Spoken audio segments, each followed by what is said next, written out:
sofa bed, motel room, air mattress in the den. Traveling can have you sleeping in less than ideal beds and really wreak havoc on your sleep. In this video, I share tips to improve the chances of a good night's rest just about anywhere. Let's go!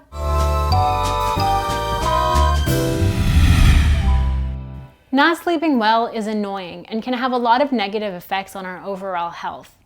Most of the time, minor sleep issues can be solved with a little trial and error. Maybe it takes finding the perfect mattress, a white noise machine, or a humidifier. That's great, except traveling can really disrupt our sleeping habits in a major way, and we don't have all of those creature comforts to help. Whether it's because of jet lag, an uncomfortable bed, or perhaps it's a total mystery, feeling tired on vacation when visiting family or on a business trip plain sucks. I have a few tips that can sometimes help me sleep better on trips, and I hope some of these will work for you. The first one is to stick to your routine. Even if you're trying to jump into the local time zone, try your hardest to stick to the healthy sleep habits you maintain at home, no matter where you are. If you have a bedtime routine, try to recreate it. If you're fighting jet lag, try tricking your body into shifting the timing of your routine. It's not always possible, but if you can, try to eat at the same time as you usually do at home so your body can get into the rhythm. For example, if you often eat dinner at 7 p.m., eat at 7 p.m. in the local time zone so your body knows it's evening. This also means listening to your body and sticking to what works for you. If you know that caffeine is a bad idea 3 to 4 hours before bed, don't do it. If you know eating too much dairy before bed will keep you up at night, avoid it.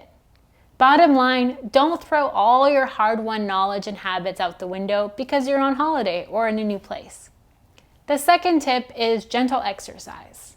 Everybody is different, but I love a calming yoga or Pilates session in the evening. While cardio energizes me for the day, gentle stretching and slow, focused movements help clear my head and let go of the day.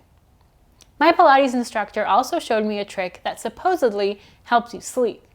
About 10 minutes before bed, lay on your back with your legs up like you're walking on the ceiling. You can rest your legs on a wall or on your headboard. I'm not sure why, but this pose is supposed to help you fall asleep faster. It's worth a shot if you're already staring blankly at the ceiling. Tip number 3 is to power down your devices. I'm definitely guilty of looking at my phone way too much, especially before bed. The problem is a laptop or a phone offers way too much stimulus, and one thing leads to another, and I'm deep into posts from 2013 on some Instagram account. Sometimes I use my downtime before bed as an opportunity to plan the next day if I'm on a trip, looking up restaurants and mapping out itineraries.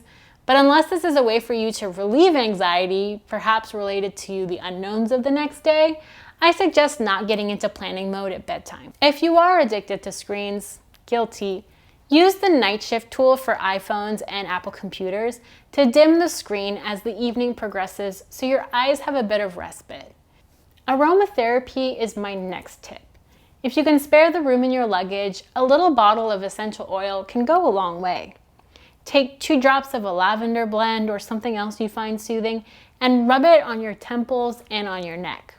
Or put a few drops into your hands, rub them together, and cup them over your nose. Inhale and exhale deeply.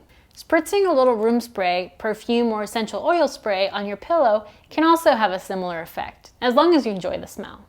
Right now, I'm personally really into This Works pillow spray. The last tip I have is to bring your own gear. I've never gotten to this point yet, but you can bring your own sheets, bring your own pillow, and even a portable sound machine with you if those are items that really make or break your night. Earplugs and eye masks can also both help. Don't let anyone tell you you're too high maintenance when it comes to the quality of your sleep. If you need to implement a very strict bedtime routine or even pack your own pillow on your next trip, I recommend doing what's best for you so you have a super great rest. I hope this helped, and I hope you have very happy travels. See you in the next video.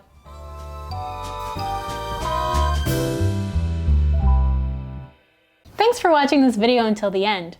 For more content like this, make sure you subscribe to the Capsule Suitcase and turn on notifications so you get all the fresh content as soon as it comes out.